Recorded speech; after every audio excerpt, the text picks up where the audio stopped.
Nah, manusia itu kan memiliki namanya otak ya Mas, yang fungsinya untuk berpikir. Selain untuk berpikir itu juga ada namanya menganalisa. Menganalisa itu bahasa Indonesia. Bahasa Indonesia bahasa apa?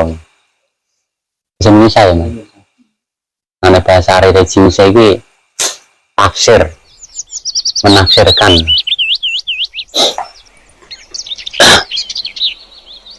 Nah, setiap manusia itu pasti memiliki daya tafsir tersendiri. Saya goblok-goblok ya orang masih bisa nafsir. Anak kecil itu aja itu bisa menafsirkan sesuatu hal yang memang dia alami. Akhirnya setelah ditafsirkan dia memiliki namanya pendapat atau keputusan sehingga melakukan tindakan gitu Mas. Jadi tindakan apapun itu yang dilakukan itu adalah hasil tafsiran yang diyakini ya. Ya, apa yang ditafsirkan semuanya, apa yang dilihat, didengar, dicium, dirasakan, dipegang, yang tersentuh di kulit, yang keluar dari kedua lubang bawah, yang diinjak, terus kait dasandria atau 10 titik tubuh manusia itu kan suatu alat yang komunikasi sama selain diri kita, entah itu sama tumbuhan atau apapun. Itu apapun yang terkoneksi dengan 10 titik tadi, manusia itu akan menafsirkan.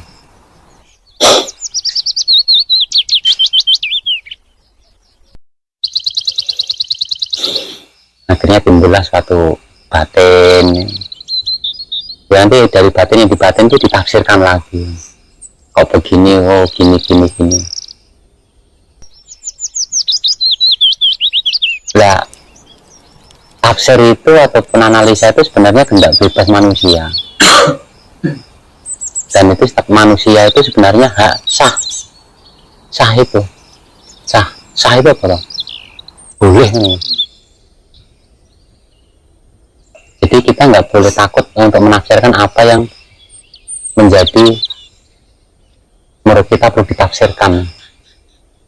Nah, bahasa laku kita itu kritis.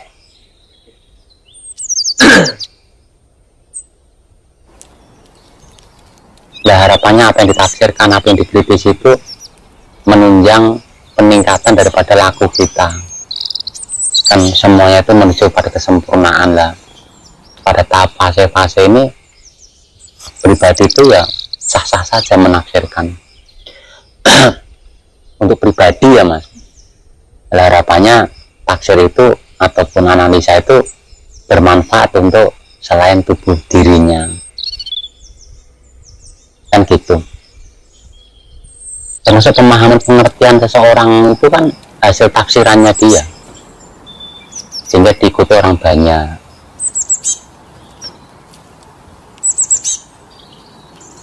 Ya, kita itu seringnya itu primarse, diturunkan pikirannya, ditidurkan pikiran, semua tidur, nggak difungsikan.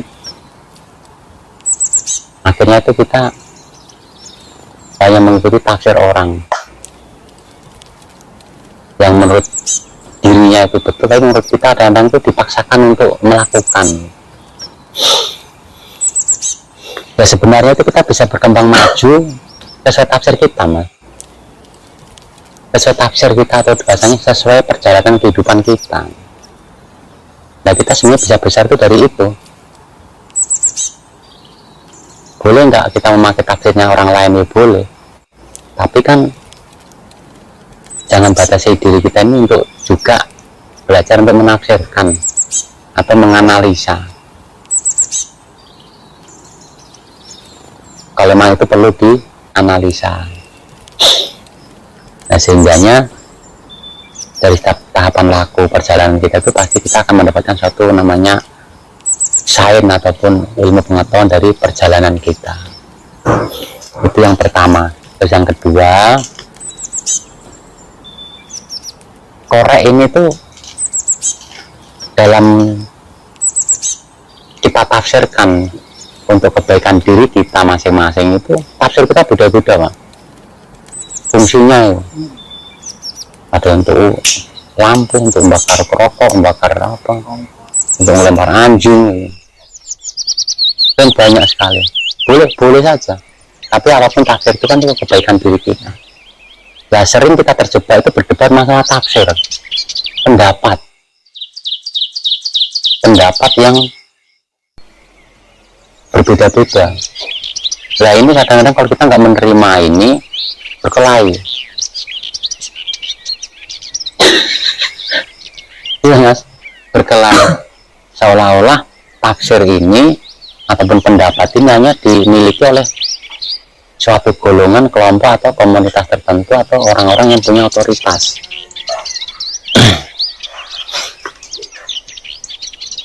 Yang diikuti mayoritas banyak orang.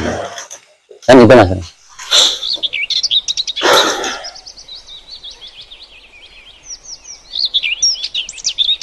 Ya nggak apa-apa. Tapi kan pribadi itu juga perlu belajar menafsirkan. Karena kita kan menjalani kehidupan itu. Kalau emang enak, ya dipakai boleh. Kalau emang menurut kita kok lebih enak, ya dipakai. Yang nggak boleh itu kita memaksakan tafsir kita yang menjadi suatu keyakinan kita dipaksakan kepada orang lain untuk mengikuti itu loh Pak. Kan selama itu kan sama ini kan begitu, memaksakan apa yang kita tafsirkan, memaksakan orang untuk meyakini apa yang kita yakini dari hasil tafsiran kita. Itu kan yang bermasalah, orang berkelahi kan di situ. Padahal kalau kita sadari, setiap manusia itu berhak memiliki hak atau kehendak bebas. Salah satunya ya penafsiran tadi. Perihal nanti itu orang lain mau memakai ya monggo, tapi yang tidak boleh itu memaksakan.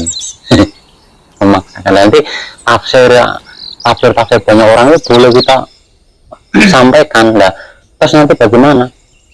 Tuhan tuh orang tuh nggak boleh menjudge, menilai orang itu tafsirnya jelek, sesat, buruk. Itu kan nggak boleh. Satu orang pun tuh, setiap orang tuh nggak boleh kita mengatakan itu salah. Ya, biarlah audien umum yang mendengarkan itu yang memilih berada mau ikut tidak, itu kan hasil keputusan dia sendiri. Itu mas. Ya, termasuk di para kadang kita sendiri itu memiliki tafsir, pendapat terkait pokok laku kita ini yang sama, tapi tafsirnya beda-beda. Itu nggak apa-apa, tapi itu harus dilakukan dalam kehidupan kita. Nah inilah nanti yang bisa membesarkan kita. Ya nggak boleh itu kita memaksakan tafsir kita ke orang lain. Tapi kalau memang belum bisa menafsirkan, boleh kita pakai tafsirnya orang lain atau pemahamannya orang lain. Kalau memang itu baik ya tidak masalah. Kalau belum punya ya harus ikut ya mas. Ya nanti bagaimana?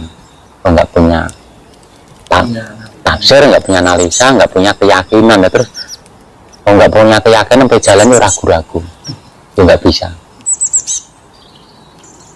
Itu. Jadi bukan berarti kalau itu udah enak, wah bukan tafsir saya nggak pakai, udah enak-enak ya nggak usah ngapain lagi. Karena itu pun perlu ditafsirkan lagi, perlu dikritisi lagi untuk diri kita, terus dalam menuju kesempurnaan terus gitu. Apapun itu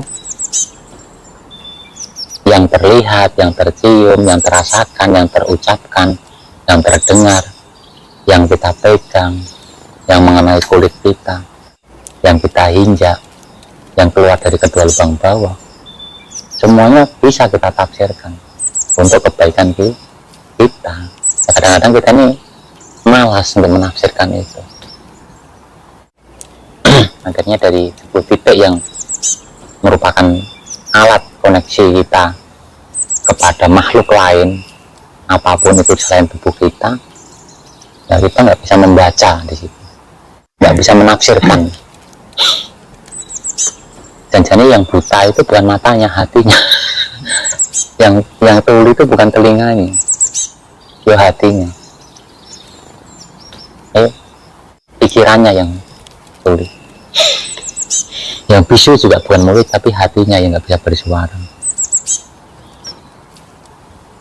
Nah nanti supaya menjadi kepribadian yang memiliki suatu keyakinan, nah hasil penaksiran yang telah dilakukan, dijalankan loh Pak. Nah akhirnya kita menjadi diri kita sendiri seutuhnya.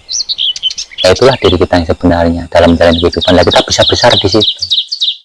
Saat dunia manusia ini anehnya tuh, Joko ini nggak ada yang sama. Wajah itu nggak ada yang sama tuh. Kalaupun sama wajah, sikap, sifat itu beda, pasti ada bedanya. Itu uniknya manusia, uniknya ciptaan semesta ini di situ. Di dunia itu yang seperti saya nggak ada, saya sendiri. Seperti Mas Aris ya nggak ada, tapi Mas Aris yang dunia cari nggak ada. Lah Mas Aris, Mas Pri, semua itu kita bisa besar dari kita. Begitu. Jadi kita jangan takut untuk meneliti dari setiap perjalanan laku kita ya Mas. Gitu.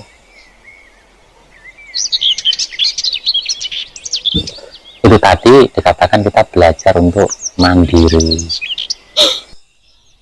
Nah, pada akhirnya kita ini bisa berdiri dengan kaki kita sendiri. Nah, yang lain itu bukan berarti kita langsung tendang, ya itulah tangga-tangga kita untuk bisa akhirnya kita bisa berdiri sendiri. Akhirnya bisa memberdirikan orang lain lagi yang masih belum bisa berdiri. Begitu. Nah, lakunya itu sama, tapi kok beda Mas? Nah, itu hanya perasaan saja. Yang dulu maksudnya, oh nyata-nyata beda kok, nggak ada perubahan ya.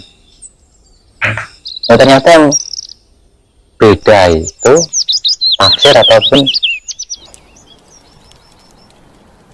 penelitian kita sendiri itu boleh satu orang memiliki 2, 3 bahkan lebih. Nah, yang bingung siapa? Yang bingung ya yang bingung. Yang bingung itu yang bingung. Yang tidak bingung ya tidak bingung. Makanya bingung itulah mesti orang kebingungan. Itu Mas. Biarkan orang bingung, sampai suruh dia bingung. Kita nggak bingung apa, dari satu dicoba saja enaknya di mana. Tafsir pendapat orang ini kan triliunan, bahkan lebih dari triliunan itu apa ya? Dari triliun itu apa? Ada, di atas triliun ada. Triliunan tafsir. Memang ada tafsir yang resmi apa ya, kita kan belajar untuk menafsirkan diri untuk kita sendiri. Jangan takut salah, kalau salah kan akhirnya kita tahu ini salah gitu. Tapi sesuatu yang memang itu salah jangan dilakukan. Contohnya racun itu mematikan, wah tak tafsirkan enggak, mati betul itu. Uji coba. Iya, enggak semuanya juga kita. Kan sekarang itu ada cahaya, untuk menuju terang kan enggak harus semuanya melalui gelap. Kan bisa tuh langsung ke cahaya itu. Ya cahaya itu maksudnya kan ada pendapat-pendapat orang, teknik-teknik orang, tafsir orang yang kita tinggal makan, tinggal menikmati, nggak harus kita melalui itu juga kan ada. Tapi di titik tertentu pasti kitanya akan dihadapkan dengan suatu hal yang kita harus memutuskan.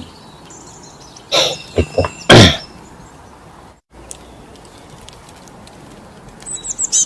Nanti orang lain bingung, nggak usah mikir orang lain bingung, itu untuk diri kita sendiri. Ya bingung, mumet, pusing, karena suatu hal itu dikatakan orang sesat kan, nggak tahu, orang nggak tahu. Jadi orang sesat itu bukan apa, sesat itu orang nggak tahu. Orang sesat itu orang yang tidak tahu, nggak tahu apa, nggak tahu tentang dirinya. Kalau minum kopi ini nggak tahu apa, nggak tahu untuk apa, bisa sesat di situ Mas. Sesat tuh orang nggak tahu, mesti nggak tahu minum satu panas sama minum semua, nggak tahu pokoknya pasti situ mengalami permasalahan. Tapi dari sesat itulah akhirnya kita tahu teman, kalau itu tidak, akhirnya sedikit-sedikit. Sesat itu sesuatu yang kita tidak tahu loh. Nah kalau kita tidak tahu terkait dengan diri kita, hidup kita, diri kita bagaimana, itu dikatakan orang sesat. Jadi sesat itu bukan berarti orang lain yang menilai, nggak ada situ. Tekniknya Mas Pri begitu kan untuk dirinya, saya nggak bisa mengatakan sesat. Jadi nggak ada satu orang pun tuh boleh mengatakan orang lain itu sesat, nggak bisa. Orang yang menjalani.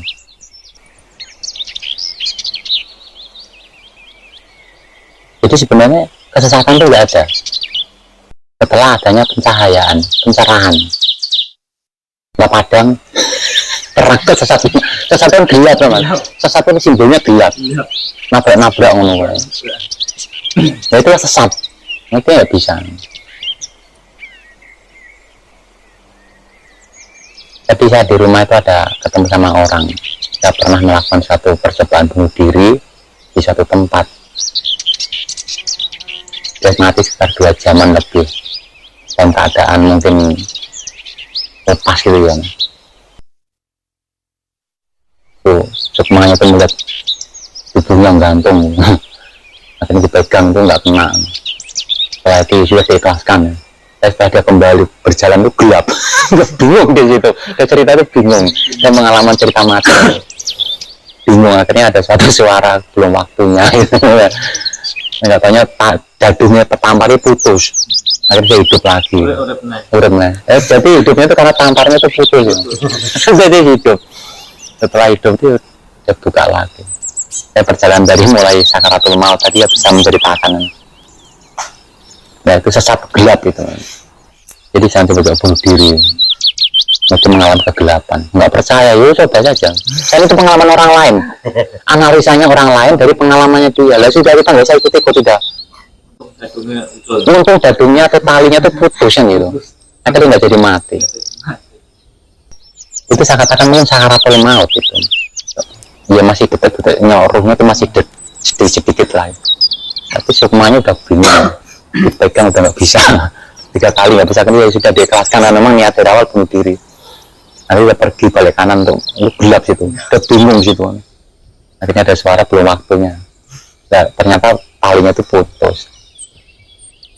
Akhirnya hidup lagi. Ya, itu kan ya harus kita mengalami gelap maupun betul ya nyoba bunuh diri. Nggak perlu itu. Itu pengalamannya sudah orang kita dengarkan aja kan mas. Udah itu maksudnya. Dengar orang lain pengalaman itu ya. Pengalaman itu. Jadi kalau kita punya masalah jangan pernah mengakhiri hidup kita makanya bunuh diri. Itu bukan solusi. Pikirannya setelah istiad mati enak enggak menderita ya tambah iya.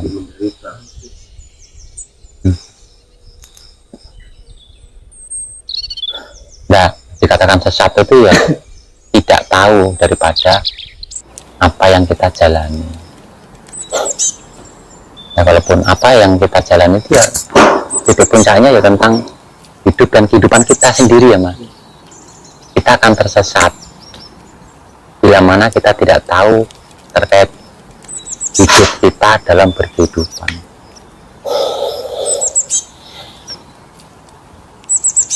Itu poin kedua. Poin ketiganya ya masuk yang ditanya Mas Pri tadi, mengharap kesehatan ujungnya sakit. Jadi maksudnya tuh gini, kita ini hidup di alam dunia yang notabene menghadapi dualisme.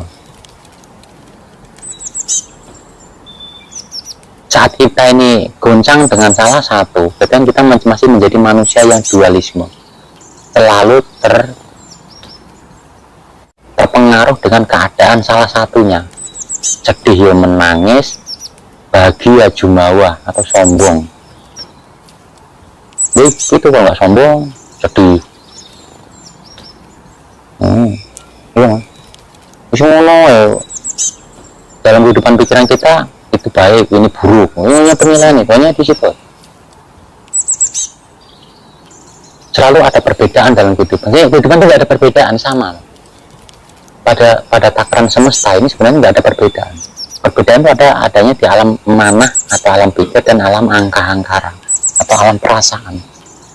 Perbedaan apa itu kan hasil daripada pikiran, persepsi ataupun analisa.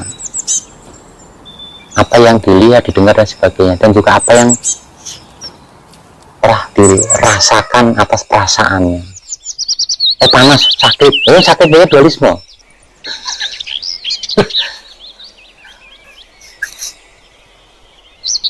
Ya, apakah kita bisa menghindari itu, Mas? Bisa. Dalam konteks sifatnya bisa. Sikapnya ya bisa. Nah, orang yang masih terjebak dalam dualisme ini dikatakan orang tersesat atas kehidupannya dia sendiri. Ya kok bisa? Waktu susah dan menangis, menderita, bingung.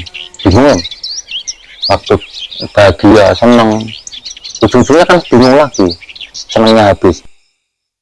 Nanti kalau yang bingung, kok ya berarti berlalu, senang juga kan. Nggak selamanya itu berarti kan terus, pasti berlalu juga. Pasti juga nanti ada kebahagiaan. Kebahagiaan juga ada akhirnya, akan ada penderitaan. Kalau bisa begitu, Mas, ya memang dualisme kehidupan di dunia. Dunia apa? Dunia pikiran dan dunia perasaannya dia. Nah, alam ini sebenarnya ini kita merasa gak ada. Baik, buruk gak ada, Mas. Alam seperti ini sudah yang kita lihat ini. Bisa menjadi baik dan buruk kan hasil pikiran kita, analisa kita. Juga tadi, pendapatnya Mas Bro itu salah ya? Salah kan kalimat saya. Hasil pikiran dan hasil rasa perasaan saya. Buktinya apa? Kendaraan masih menilai pendapatnya Mas Bro betul. Ya letak baik buruknya kan nggak jelas di situ. Makanya dualisme itu ada alam kesesatan. Sifatnya alam kesesatan. Nah, sikapnya kalau kita terpengaruh dengan itu berarti kita sesat. Buktinya ya merasa menderita karena nggak memiliki A, B, C, D. Merasa bahagia, seneng karena memiliki A, B, C, D. Lalu dimiliki juga akhirnya hilang lagi, sedih lagi. Nah, hidupnya itu selalu dalam kesesatan muridnya kontot itu. Angin dideteksi. Orang yang nggak punya pendirian, gitu. Nah, orang nggak tersesat, Mas, dia sudah berdiri dalam as pemanunggalan tunggal. Sakit, sehat, sedih, bahagia, damai. Tidak damai, tetap kita alami, tapi kita tidak sesuatu itu kita, Mas. Ini tidak sesuatu, biasa, tidak heranan, tidak gumunan, biasa. Walaupun harus terucap itu keren gitu. Karena apa? Dia bisa melakukannya itu keren. Luar biasanya nggak ada, biasa aja. Lo lebihnya kamu nggak bisa. Saya nggak bisa karena nggak melakukan hal yang sama.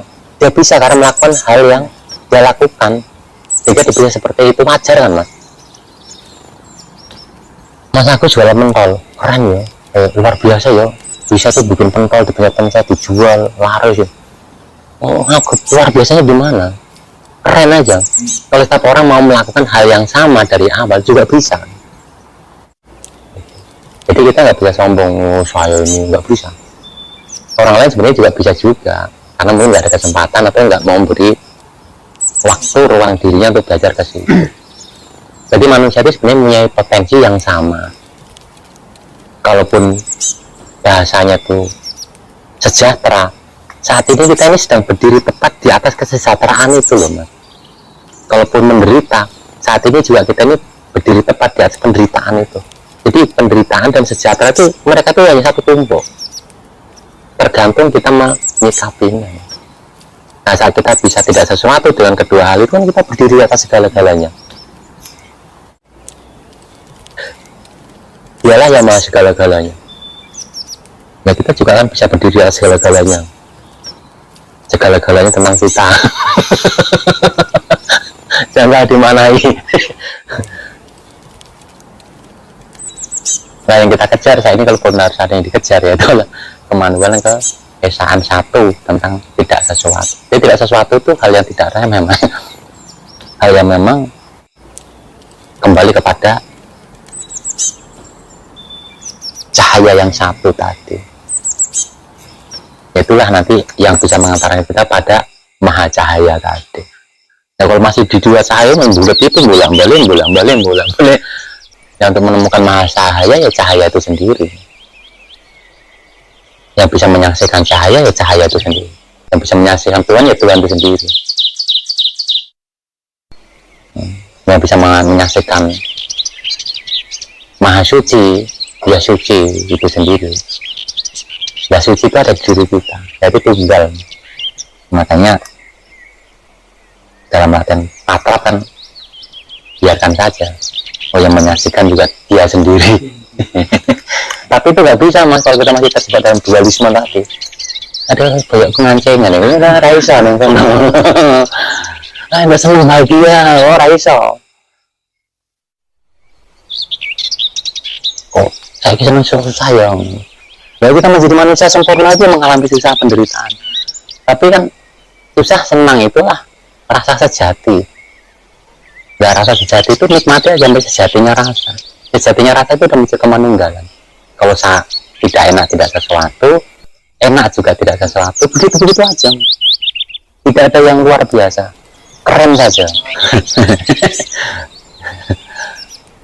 Nah, kita kan di dunia ini terjebak dualisme so. Kita menderita, pahit getir, ya masih tersesat kok mas.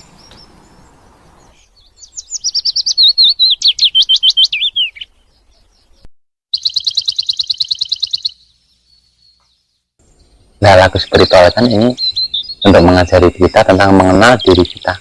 Diri kita itu apa? Diri kita itu yang sejati ya tidak sedih, tidak bahagia. Yang dikejar apa? Itu tidak kedua-duanya. So, menceritakan sesuatu nggak bisa diceritakan kan angel.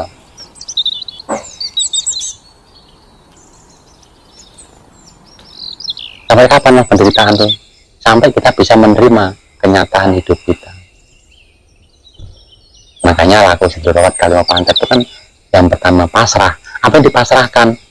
Ya apa yang dirasakan. Kalau nggak enak dipasrahin ke Tuhan gitu.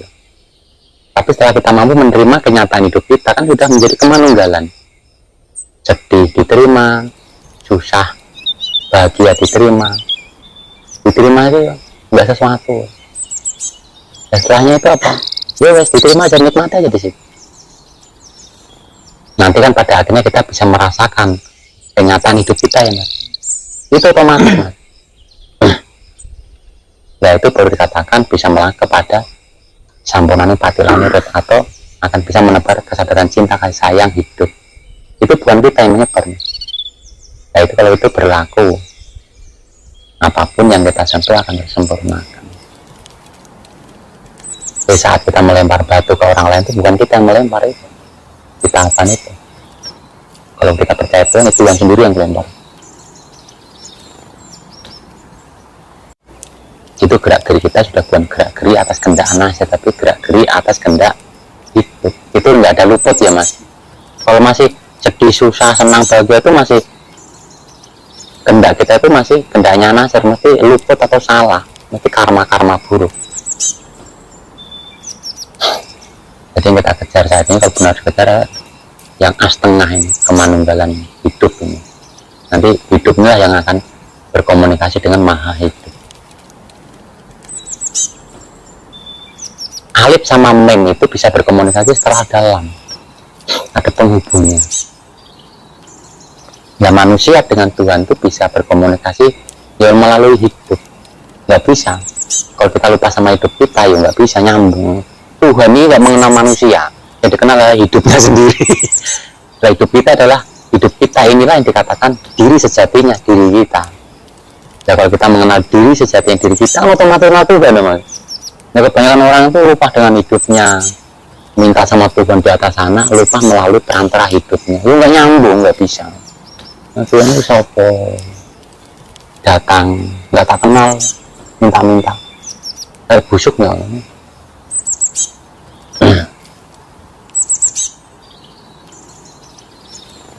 Tugas kita yang kalau benar-benar minta pada hidup kita, kalau dia yang mengemban amanah, membuat kita hidup dan bisa bergerak, bergerik, bisa beragama, bisa menyebut nama Tuhan, bisa berdiri, bisa berhubungan badan sama istri, bisa kayak gini yang karena hidup. Tapi kita tidak kenal hidup kita, buru-buru kenal.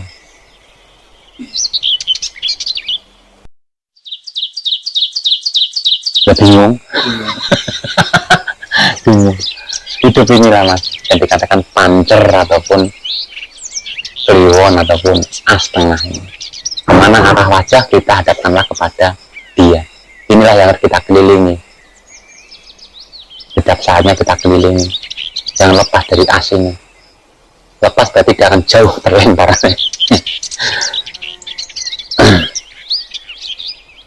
Nah, hidup sama tubuh fisik kita ini ada namanya penghubung, namanya rasa.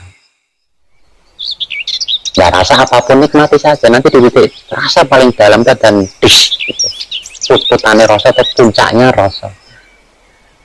Kalau ada sesuatu sambato ataupun mengeluh pada hal itu, nanti hidup kita yang akan mengambil alih apa yang kita itu.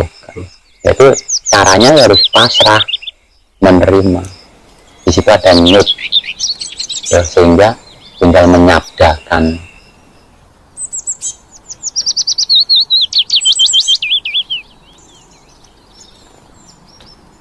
Nih.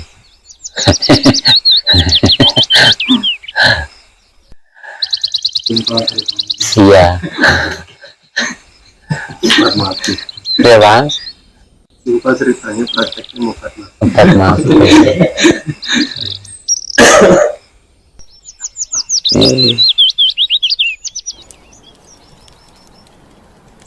Ya, begitu. Oke, yang itu cerita. Nah, ceritakan nih. Itu dikatakan orang tersesat itu kan nggak tahu hidupnya kan mas. Buktinya lah dia membuat mati bingung, menderita nabrak tembok apa. Lu kan orang bingung, orang sesat itu loh namanya orang sesat. Orang sesat itu bukan. Nggak tahu, nggak mau tanya lah.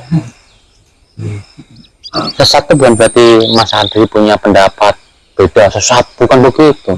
Sesat itu orang yang bingung itu. Ya, Mas Adri punya pendapat sendiri, jalannya lurus, jadi dia mendapatkan suatu happy, ya dia nggak sesat ya. Iya maksudnya.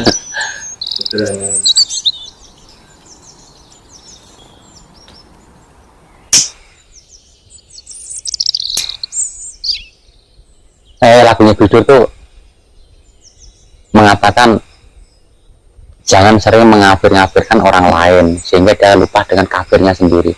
Jangan pernah menyesat-nyesatkan orang lain. Padahal dia mengatakan sesuatu dia lupa dia dirinya sesat. Ya buktinya dia oh itu salah loh. Kalau kita menunjukkan itu salah, ya kita nggak tahu teman. Nggak tahu. Ini dalam konteks bukan ranah hukum loh, ini konteks universal pribadi loh mas ini. Pribadi loh, bukan berarti nanti mau semerusak bener sembarang itu bukan itu bukan. Ini kajiannya di atas pemahaman umum. Yang dimaksud itu apapun yang kita tafsirkan, apapun kita analisa itu untuk diri sendiri. Jadi jangan pernah merugikan. Kalau orang lain mengikuti monggo kan kita nggak nyuruh. Kalau begitu kita memaksakan keyakinan kita hasil analisa dan tafsir kita itu nggak boleh dipaksa-paksa.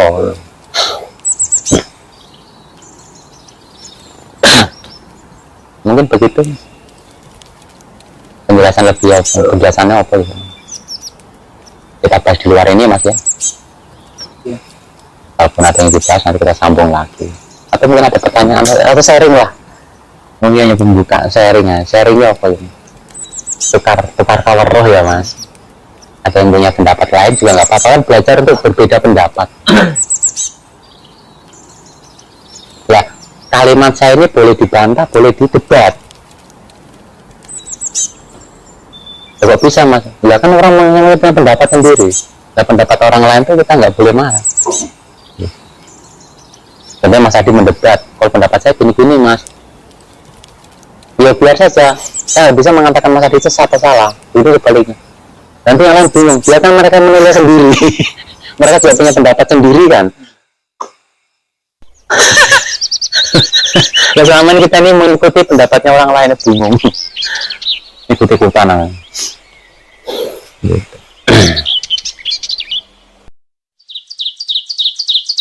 Mas Adi nggak sama dengan saya, tak laporkan polisi. Gimana sih? Ya kalau nggak pendapat sama Mas Adi, saya buat suatu statement juga dong. Lah kok perlombaan, biarkan audien yang menilai. Itu namanya baik. berani untuk mengungkapkan isi hati dan isi pikiran dalam belajar untuk kita berani mengungkapkan satu cerita gitu. Ya baik dulu kita masih menilai itu dia masih belum mendapatkan kemanunggalan, masih dualisme, kita masih menilai. Nah perilaku kita kan jangan menilai, nikmati aja apa yang kita dengarkan, apa yang kita lihat.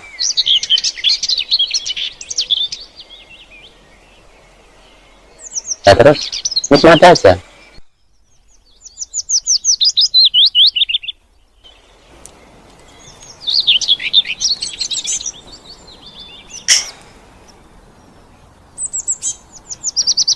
Nah, udah menikmati kan enak.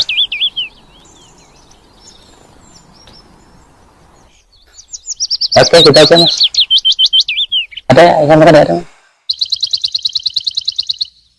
Rahayu.